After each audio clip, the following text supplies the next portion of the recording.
एक इंसान घने जंगल में भागा जा रहा था। शाम हो चुकी थी, इसलिए अंधेरे में उसे कुआं दिखाई नहीं पड़ा और वह उसमें गिर गया।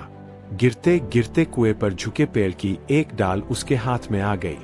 जब उसने नीचे देखा तो उसकी आंखें फटी की फटी रह गई, क्योंकि कुएं में 4 अजगर मुंह खोले उसे देख रहे थे और जिस डाल को वह पकड़े हुए था उसे 2 चूहे कुतर रहे थे। इतने में एक हाथी आया और पेड़ को जोर जोर से हिलाने लगा। आदमी घबरा गया और सोचने लगा कि यह भगवान, अब मेरा क्या होगा। उसी पेड़ पर मधुमक्खियों का छत्ता लगा था। हाथी के पेड़ को हिलाने से मधुमक्खियां उड़ने लगी और शहद की बूंदें टपकने लगी। एक बूंद उसके होठों पर आ गिरी। उसने प्यास से सूख रही जीभ को होठों पर फेरा तो शहद की उस बूंद में गजब की मिठास थी। कुछ पल बाद फिर शहद की एक और बूंद उसके मुंह में टपकी।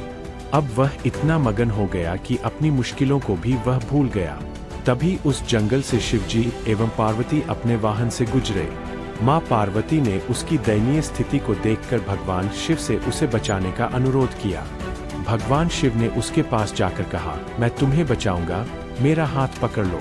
उस इंसान ने कहा कि एक बूंद शहद और चाट लूं, फिर चलता हूं।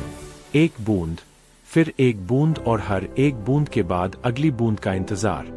आखिर थक हार कर शिवजी चले गए। अब आप अंदाजा लगा सकते हैं कि उस इंसान का क्या हाल हुआ होगा। वह आदमी जिस जंगल में जा रहा था वह जंगल है दुनिया और अंधेरा है अज्ञान। पेड़ की डाली है आयु, जिसे दिन रात रूपी चूहे कुतर रहे हैं। घमंड का मदमस्त हाथी पेड़ को उखाड़ने में लगा है। शहद की बूंदें सांसारिक सूख है, जिनके कारण मनुष्य खतरे को भी अनदेखा कर देता है और उन खतरों से निकलने वाले रास्तों की ओर से भी मुंह फेर लेता है। सूख की मोह माया में फंसे व्यक्ति को परमात्मा भी नहीं बचा सकता।